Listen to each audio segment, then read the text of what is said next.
പോലീസുകാരെ പട്ടാളക്കാർ പഞ്ഞിക്കിടുന്ന സംഭവം പുതിയതല്ല. അത് രാജ്യത്തിൽ പല ഭാഗത്തും പല കേസുകൾ പലപ്പോഴായി രജിസ്റ്റർ ചെയ്തിട്ടുണ്ട് എന്നുള്ളതാണ്.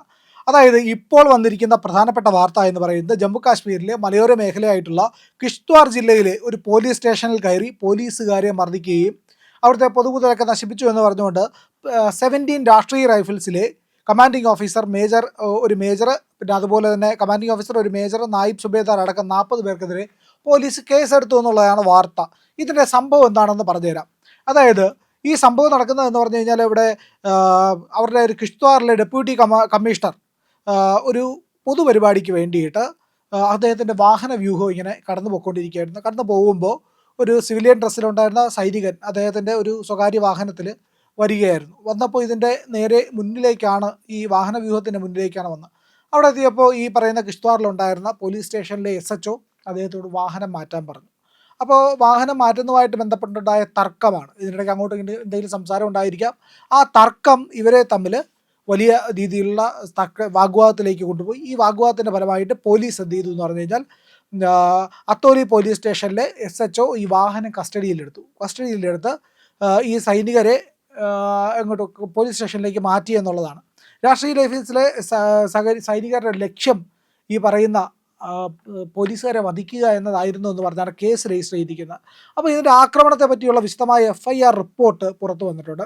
അതായത് പറയുന്നതെന്ന് പറഞ്ഞു കഴിഞ്ഞാൽ FIR പറയുന്നത് ഇങ്ങനെയാണ്: കമാൻഡിംഗ് ഓഫീസർ N അരുൺ ഗാന്ധിയുടെ നിർദ്ദേശപ്രകാരം മേജർ വികാസ് ശർമ്മ, നായിബ് സുബേദാർ ശങ്കർ ഗുർഖെ തുടങ്ങിയവരുടെ നേതൃത്വത്തിൽ 17 RR ക്യാമ്പിൽ നിന്നുള്ള 30-40 സൈനികർ പോലീസ് സ്റ്റേഷന്റെ പ്രധാന കവാടവും മതിൽക്കെട്ടുകളും ചാടിക്കടന്ന് ഉള്ളിൽ പ്രവേശിച്ച് ലാത്തികൾ, ഇരുമ്പ് വടികൾ, മാരകായുധങ്ങൾ എന്നിവയുമായി എത്തി മുൻകൂട്ടി ആസൂത്രണം ചെയ്ത പ്രകാരം പോലീസിനെ ആക്രമിച്ചു എന്നാണ് പറയുന്നത്.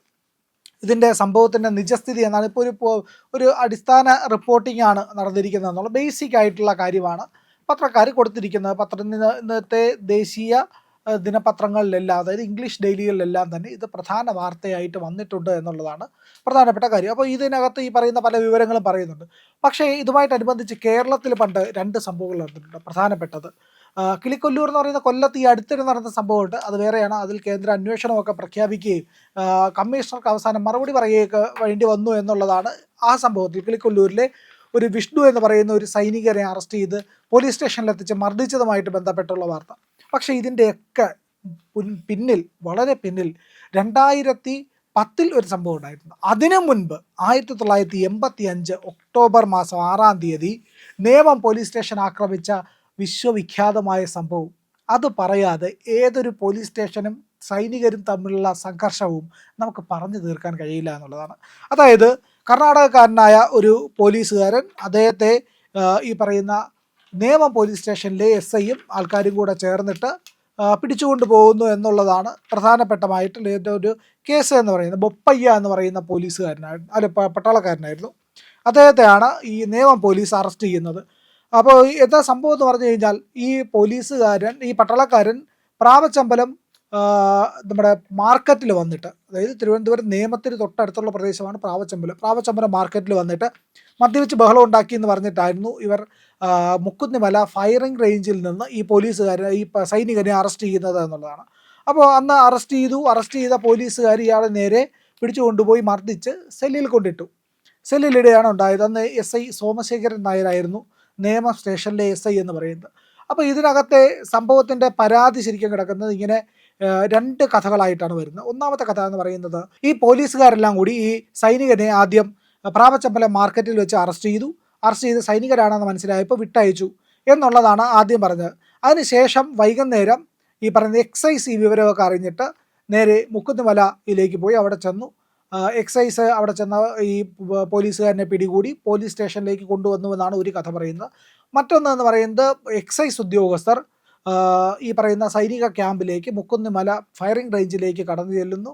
അവിടുത്തെ ഈ പറയുന്ന സൈനിക പരിശോധന മറികടന്ന് ഇവർ പോകുന്നു. കാറ് നിർത്താതെ പോയി. അതിനുശേഷം തിരിച്ചു വരാൻ നോക്കുമ്പോൾ ഈ പറയുന്ന സൈനികർ തടയുന്നു.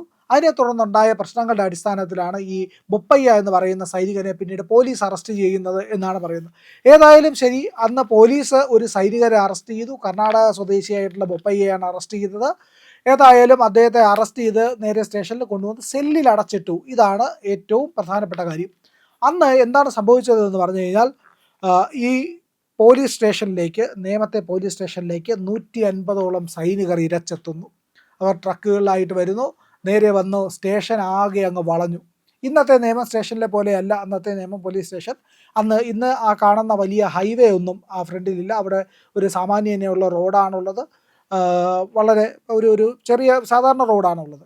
അപ്പോൾ ആ റോഡ് ഒക്കെ തടഞ്ഞുകൊണ്ടാണ് പട്ടാളക്കാർ നിന്നത്. പട്ടാളക്കാർ ഈ പോലീസ് സ്റ്റേഷൻ ആകെ വളയുകയും ഈ പറയുന്ന SIയെയും ബാക്കി പോലീസുകാരെ എല്ലാം കൂടെ നല്ല രീതിയിൽ മർദ്ദിക്കുകയും ചെയ്തു. ഏതാണ്ട് 14ഓളം പോലീസുകാരുണ്ടായിരുന്നു എന്നാണ് പറയുന്നത്. തോക്ക് ചൂണ്ടി ആദ്യം പാറാവ് എന്ന പോലീസുകാരനെ പിടിച്ച് 4 ഇടി കൊടുത്ത് അയാളുടെ നിന്ന് തോക്ക് പിടിച്ചു വാങ്ങിച്ച് വലിച്ചെറിഞ്ഞിട്ട് ഓടിച്ചു. അങ്ങനെ 10-14 പോലീസുകാരുണ്ടായിരുന്നു. എല്ലാവരും എടുത്ത് ചാടി ഓടി എന്നാണ് പറയുന്നത്. പിന്നെ ഉണ്ടായിരുന്ന SI ആണ്. SI സ്റ്റേഷൻ്റെ പുറകിൽ കൂടെ ഓടി ഒരു കോഴിക്കൂട്ടിൽ പോയി ഒളിച്ചിരുന്നു എന്നാണ് പറയുന്നത്. അന്ന് ഈ ആക്രമണം നടത്തിയത് എന്ന് പറഞ്ഞു കഴിഞ്ഞാൽ 2 ലഫ്റ്റനന്റുമാർ ആ കൂട്ടത്തിൽ ഉണ്ടായിരുന്നു എന്നാണ് പറയുന്നത്. അപ്പോൾ അങ്ങനെ വലിയ രീതിയിൽ അത് വലിയ പ്രശ്നമാവുകയും ചെയ്തു. വയലാർ രവി ആയിരുന്നു ആഭ്യന്തരമന്ത്രി എന്ന് പറയുന്നത്. ഇതാണ് ഒരു സംഭവം എന്ന് പറയുന്നത്. ഇനി രണ്ടാമത്തെ സംഭവം, എന്നിട്ട് ആ സെല്ല് തുറന്ന് പട്ടാൾക്കാരനെ മോചിപ്പിച്ചുകൊണ്ട് പോയി അവരെന്ന്. ഇനി രണ്ടാമത്തെ സംഭവം എന്ന് പറയുന്നത് 2010-ലാണ്. അതായത് എറണാകുളം ഹാർബർ പോലീസ് സ്റ്റേഷനിൽ അവിടെയായിരുന്നു ഈ സൈനികർ, അതായത് നേവിക്കാരാണ് അവിടെ ആക്രമണം നടത്തിയത്. ഇവിടെ നേമത്ത് കരസേനയാണെങ്കിൽ ഹാർബർ പോലീസ് സ്റ്റേഷനിലെ നേവിക്കാരായിരുന്നു. നേവിക്കാരായിട്ട് പ്രശ്നം ഉണ്ടാവാനുള്ള കാരണം എന്ന് പറഞ്ഞു കഴിഞ്ഞാൽ ഈ കുറച്ച് നേവി ഉദ്യോഗസ്ഥർ നഗരത്തിലെ ഒരു പാർക്കിങ്ങുമായിട്ട് ബന്ധപ്പെട്ട്, വാഹനം പാർക്ക് ചെയ്യുന്നതുമായിട്ട് ബന്ധപ്പെട്ട് ഈ പറയുന്ന കശ്മീരിൽ ഇപ്പോൾ ഉണ്ടായ അതേ പ്രശ്നത്തിന് സമാനമായിട്ട് വാഹനം പാർക്ക് ചെയ്യുന്നതായിട്ട് ബന്ധപ്പെട്ട് പോലീസുകാരുമായിട്ട് തർക്കം ഉണ്ടാകുന്നു. അങ്ങനെ പോലീസുകാരുമായിട്ടുള്ള തർക്കത്തിൻ്റെ തുടർച്ചയായിട്ട് പോലീസുകാരിലെ നേവി ഉദ്യോഗസ്ഥരെയൊക്കെ കസ്റ്റഡിയിൽ എടുക്കുകയൊക്കെ ചെയ്തു.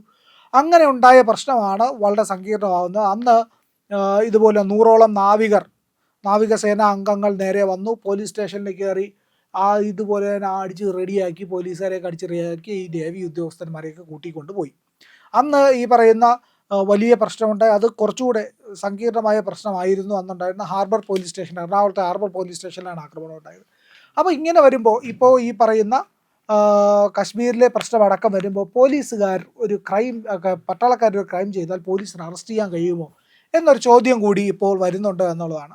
അതായത് നമ്മുടെ നിയമം പ്രകാരം 3 കുറ്റങ്ങൾ ചെയ്താലല്ലാതെ ഒരു സൈനികനെ ആർക്കും അറസ്റ്റ് ചെയ്യാൻ കഴിയില്ല. ഒരു പോലീസുകാരന് ഒരു കാരണവശാലും അറസ്റ്റ് ചെയ്യാൻ കഴിയില്ല. ഒന്നാമത്തെ കുറ്റം എന്ന് പറയുന്നത് കൊലപാതകം ചെയ്തിരിക്കുന്ന ആളായിരിക്കണം. രണ്ടാമത്തെ കുറ്റം എന്ന് പറയുന്നത് മനഃപൂർവ്വമല്ലാത്ത നരഹത്യ ചെയ്തിരിക്കുന്ന ആളായിരിക്കണം. മൂന്നാമത് ബലാത്സംഗം.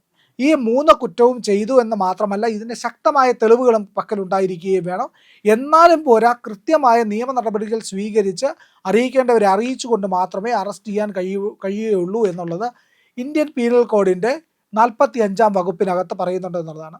അപ്പോൾ ഇങ്ങനെയുള്ള ഒരു സിവിലിയനെ സിവിലിയൻ ആണെങ്കിൽ, സിവിലിയൻ ആണെങ്കിൽ മാത്രമേ അറസ്റ്റ് ചെയ്യാൻ കഴിയുള്ളൂ. സിവിലിയൻ അല്ലാത്ത ആളാണ് വിക്ടിമെങ്കിൽ അറസ്റ്റ് ചെയ്യാൻ കഴിയില്ല എന്നുള്ളതാണ് പ്രധാനപ്പെട്ട ഒരു പ്രശ്നം. അപ്പോൾ പ്രതി സൈനികരാണെങ്കിൽ അറസ്റ്റ് ചെയ്ത് ഒരു അറസ്റ്റ് ചെയ്യാനും അയാളെ ട്രയൽ ചെയ്യാനും ശിക്ഷ കൊടുക്കാനും ഒക്കെ മിലിറ്ററി പോലീസിനും അതുപോലെ തന്നെ മിലിറ്ററി കോടതിക്കും മാത്രമേ അധികാരമുള്ളൂ. ഇത് സ്പെസിഫൈ ചെയ്യുന്ന ചില നിയമങ്ങളുണ്ട്. ആർമി ആക്ടിൻ്റെ 70-ാം വകുപ്പ്, എയർഫോഴ്സ് ആക്ടിൻ്റെ 72-ാം വകുപ്പ്, അതുപോലെ തന്നെ കോസ്റ്റ് ഗാർഡ് ആക്ടിൻ്റെ 50-ാം വകുപ്പ്. ഈ വകുപ്പുകളൊക്കെ പിന്തുടർന്ന് മാത്രമേ ഇതിൻ്റെ അറസ്റ്റും ബാക്കി കാര്യങ്ങളും ചെയ്യാൻ കഴിയുള്ളൂ. ഇനി കോടതി ഉത്തരവുണ്ടെങ്കിൽ പോലും ഈ പറയുന്ന ഒരു കുറ്റം ചെയ്ത സൈനികനെ ഈ 3 കുറ്റവും അല്ലാത്ത മറ്റേതെങ്കിലും കുറ്റം, അതായത് ഇവിടെ ഉണ്ടായിരിക്കുന്ന എന്താ, പാർക്കിങ്, മദ്യപിച്ച് ബഹളം ഉണ്ടാക്കി എന്ന് പറയുന്ന കേസ്, ഇതൊന്നും ഈ 3 കുറ്റത്തിനകത്തും വരുന്നില്ല. കൊലപാതകമല്ല, മനഃപൂർവ്വമല്ലാത്ത അനഹത്യയല്ല, അതുപോലെ തന്നെ ഏതാണ്, ബലാത്സംഗമല്ല. ഈ 3 കുറ്റമല്ലാത്ത രീതിയിൽ ഇപ്പോൾ പറയുന്ന ഈ ട്രാഫിക് ഒഫൻസോ അങ്ങനെ എന്തെങ്കിലും കാര്യത്തിന് ഒരു സൈനികനെ അറസ്റ്റ് ചെയ്യാൻ കഴിയില്ല എന്നുള്ളതാണ്. അപ്പോൾ കോടതി ഉത്തരവുണ്ടെങ്കിൽ നടക്കുമോ? കോടതി ഉത്തരവുണ്ടെങ്കിൽ നടക്കില്ല. കേന്ദ്ര സർക്കാരിൻ്റെ പ്രത്യേക രേഖാമൂലമുള്ള അനുമതി വേണമെന്ന് IPCയുടെ 197-ാം വകുപ്പ് പറയുന്നുണ്ട് എന്നുള്ളതാണ്. അപ്പോൾ ഒരുപാട് ഇമ്മ്യൂണിറ്റി സൈനികർക്കുണ്ട്. എന്തുകൊണ്ടാണ് സൈനികർക്ക് ഇമ്മ്യൂണിറ്റി ഉള്ളത്? സൈനികരെ ഇപ്പോൾ ഏതെങ്കിലും ഒരു പോലീസ് സ്റ്റേഷനിൽ ഏതെങ്കിലും ഒരു കൈക്കൂലി എടുത്ത് ആരെങ്കിലും എന്തെങ്കിലും ചെയ്യിക്കാമെന്ന് വിചാരിച്ചാൽ പാടില്ല എന്നുള്ളതാണ്. ഒരു സൈനികൻ ഒരുപാട് രഹസ്യങ്ങൾ പക്കൽ സൂക്ഷിക്കുന്ന ആളാണ്. എങ്ങനെയാണ്? ഒരു സാധാരണ ക്യാമ്പിലായാൽ പോലും ആ ക്യാമ്പിൽ ഒരു സാധാരണ ഒരു പ്രാദേശികമായിട്ട് ഇപ്പോൾ കാശ്മീരൊന്നും വേണ്ട, കേരളത്തിലേതൊരു ക്യാമ്പാണെങ്കിലും ആ ക്യാമ്പിൻ്റെ കൃത്യമായ വിവരങ്ങൾ, ആയുധങ്ങൾ എങ്ങനെയൊക്കെയാണ്, എവിടെയൊക്കെയാണ്, എന്തൊക്കെയാണ് എന്നുള്ളത് മിക്കവാറും അറിയായിരിക്കും. അതറിയാത്ത സൈനികരൊക്കെ വളരെ കുറവാണ്. നിർണായകമായ പല കാര്യങ്ങളുടെയും സുരക്ഷ ഈ സൈനികരിലാണ്. അത് ദേശ സുരക്ഷയുമായിട്ട് ബന്ധപ്പെട്ടാണ്. രാജ്യത്തിനകത്തുള്ള പ്രശ്നങ്ങൾ കൈകാര്യം ചെയ്യുന്നത് പോലെയല്ല രാജ്യത്തിൻ്റെ പുറത്തുള്ള പ്രശ്നങ്ങളുമായിട്ട് കൈകാര്യം ചെയ്യുന്ന കാര്യം എന്നുള്ളതാണ് ഇവിടെ ഏറ്റവും പ്രധാനപ്പെട്ടത്. അതുകൊണ്ട് തന്നെ ഈ പറയുന്ന സൈനികനെ അത്തരത്തിൽ അറസ്റ്റ് ചെയ്യാൻ കഴിയില്ല. അറസ്റ്റ് ചെയ്ത് ഇയാളുടെ കയ്യിൽ നിന്ന് എന്തെങ്കിലും രഹസ്യങ്ങൾ ചോർത്തിയെടുത്താൽ എന്ത് ചെയ്യും? അപ്പോൾ ഇങ്ങനെയുള്ള ദേശസുരക്ഷയുമായിട്ട് ബന്ധപ്പെട്ട് രാജ്യത്തിൻ്റെ പരമാധികാരവുമായിട്ട് ബന്ധപ്പെട്ട കാര്യങ്ങളായതുകൊണ്ടാണ് സൈനികർക്ക് ഇത്തരം ഇമ്മ്യൂണിറ്റി ഉള്ളത്. അവിടെയാണ് ഈ പോലീസുകാർ അറസ്റ്റ് ചെയ്യുമ്പോൾ പ്രശ്നമുണ്ടാകുന്നത്. ഇത് പലർക്കും അറിയില്ല എന്നുള്ളതാണ് പ്രശ്നം. നമ്മുടെ പോലീസ് ഉദ്യോഗസ്ഥർക്ക് അറിയില്ല. പല ഈ പറയുന്ന നിയമപരമായിട്ട് ഈ കാര്യങ്ങളൊക്കെ അറിയേണ്ട ഉദ്യോഗസ്ഥന്മാർ അറിയാതെ പോകുന്നു. സിവിൽ പോലീസുകാർക്ക് അറിയില്ല. അപ്പോൾ ഇവരെ വരുമ്പോഴത്തേക്ക് സൈനികരുമായിട്ട് കയറി ചൊറിയുമ്പോഴാണ് പ്രശ്നം ഉണ്ടാകുന്നത്. അത് വലിയ ഗുരുതര പ്രശ്നങ്ങളിലേക്ക് മാറുന്നു എന്നുള്ളതാണ്. അപ്പോൾ സൈനികർക്ക് ഇത്തരത്തിലുള്ള ഇമ്മ്യൂണിറ്റി ഉണ്ട് എന്നുള്ളതാണ് ഏറ്റവും പ്രധാനപ്പെട്ട കാര്യം. അത്തരം കാര്യങ്ങൾ കൂടി നമ്മുടെ പോലീസുകാർ അറിയേണ്ടതുണ്ട്. ഇപ്പോൾ കാശ്മീരിലാണ് ഈ പ്രശ്നം നടന്നിരിക്കുന്നത്. നമ്മുടെ നാട്ടിലും പലപ്പോഴും പോലീസുകാരെ മർദ്ദിക്കുകയും ആക്രമിക്കുകയൊക്കെ ചെയ്ത സംഭവങ്ങൾ ഉണ്ടായിട്ടുണ്ട്. പ്രത്യേകിച്ച് സൈനിക അർദ്ധ സൈനിക വിഭാഗങ്ങളൊക്കെയാണ് പലപ്പോഴും പോലീസിൻ്റെ ആക്രമണത്തിന് ഇരയാവേണ്ടി വരാറുള്ളത്. ഏതായാലും അത് ഒരു ശരിയായ നടപടിയായിരിക്കില്ല. അത് നിയമവിരുദ്ധമാണ് എന്നുള്ളതാണ് ഇപ്പോൾ പുറത്തു വരുന്ന കാര്യം. ഇപ്പോൾ കാശ്മീരിലെ പ്രശ്നം വലിയ തോതിൽ ചർച്ചയാവുന്നുമുണ്ട്. നിങ്ങൾ ഞങ്ങളുടെ കൂടെ ഉണ്ട് എന്നതാണ് ഞങ്ങളുടെ വിജയം. ഒപ്പം നിങ്ങൾ കൂടെ ഉണ്ടാവണം, ഒപ്പം സഞ്ചരിക്കണം. ചാനൽ കാണുന്നവർ സബ്സ്ക്രൈബ് ചെയ്യണം ഇന്ന് തന്നെ.